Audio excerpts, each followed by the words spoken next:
Hello, assalamu alaikum, welcome back to my YouTube channel. What's cooking in Zahira's kitchen today? Today I'll be showing you guys how to make creamy chicken sauce. maanta waxaan tusayaa sida loo sameeyo chickenka oo kareemka lagu kariyo. Kow waxaa ka bilaabeynaa nus basal. So first things first, we're going to start with half a cup of diced onion, or you don't have to measure it, just slice one onion in half and just chop that up. And then we're going to use 2 crushed garlic. You can use as much garlic as you like according to your taste. كدب حاستعمالنا لو حبوت تونة. كدب لبدا سيسكو شيلنا تونتي يبششي سليدة يا لسكو دلعايا وحاستعمالي ستح قاندة أو سليدة. So I've used 3 tablespoons of oil actually. And then just saute everything for a good 1 minute until the onions and the garlic have sauteed. And then here I've got 2 chopped up chicken breasts. You can use any chicken you want. I would recommend you to use chicken steak. انت حكوا استعمالها chicken كأو steak لو حابين استعمالي هذا لو قد كرين نص كيلو يعني استعماله كيلو هذا كوك حرنتهاي قياس هذا كدب حنكون دري هالقاندة أو فلفل يو هالقاندة أو عزبة. So I've added 1 tablespoon of black pepper and 1 tablespoon of salt just to enhance the taste before we add in our next spices. So now we're going to add 1 tablespoon of curry powder, curry powder, and half a teaspoon of cumin jeera. نص قاندة أو جيرة أما حواجي دوب أو شيدن. waxaa ku daray hal qaando oo paprika powder, 1 tablespoon of paprika powder, and this is optional, you don't have to add 1 tablespoon of chilli and lemon powder. waxaa ku daray basbaas iyo liin dhanaanta oo khalalan la shiiday. haddaad haysanin dhib ma leh inaa ku dartid qasab maahan, laakiin anigu iyaale saa darteed oo ku darsaday. wax kale ku darsan kartaa haddaa rabtid, dharanka kugu xiran yahay.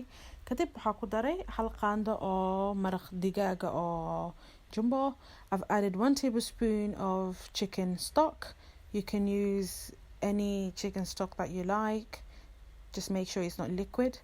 Or don't use the liquid one because then you're going to have a runny sauce. And then just stir fry that for a good 3 minutes. كدب انت اسكو شيل 6 دقيقة. انتاس 6 دقيقة مركا اسكو شيشد انتاس. hadda waxaan ku dari doonaa hal koob oo kareem ah. Now we're going to add in 1 tub or 1 cup of double cream, heavy cream. kareemkan caano maaha, caano camal laga sameeyay laakiin caano caadi ah maahan. kareemka oo supermarketka lagu gado waaye, hadduu ku dhow yahay ku darso.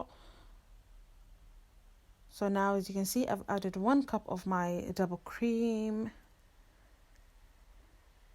And yeah, as you guys have noticed, I haven't added any water into my chicken stir fry. biyadan ha ku darin, kareemka kugu filan.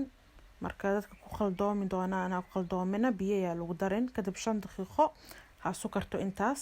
hadda waxaa ku dareynaa 3 nooc oo barbarooniga iyaale. hadduu ku yaalin 3 nooc hal xabo waad jaran kartaa ku darso, aan laakiin 3 xabo ayaa ku darsaday. So I've added 3/4 of diced bell pepper. If you don't have all the colors, don't worry, just use whatever you have.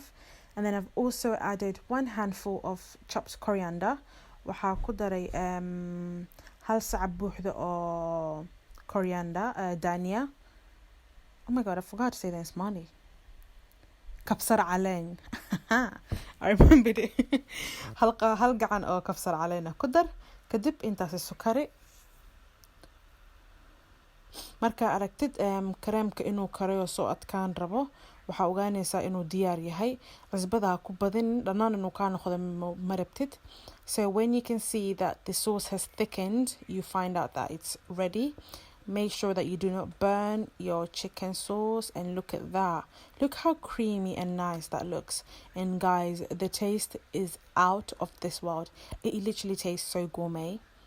Like, I don't want to sell myself. I just want you to try.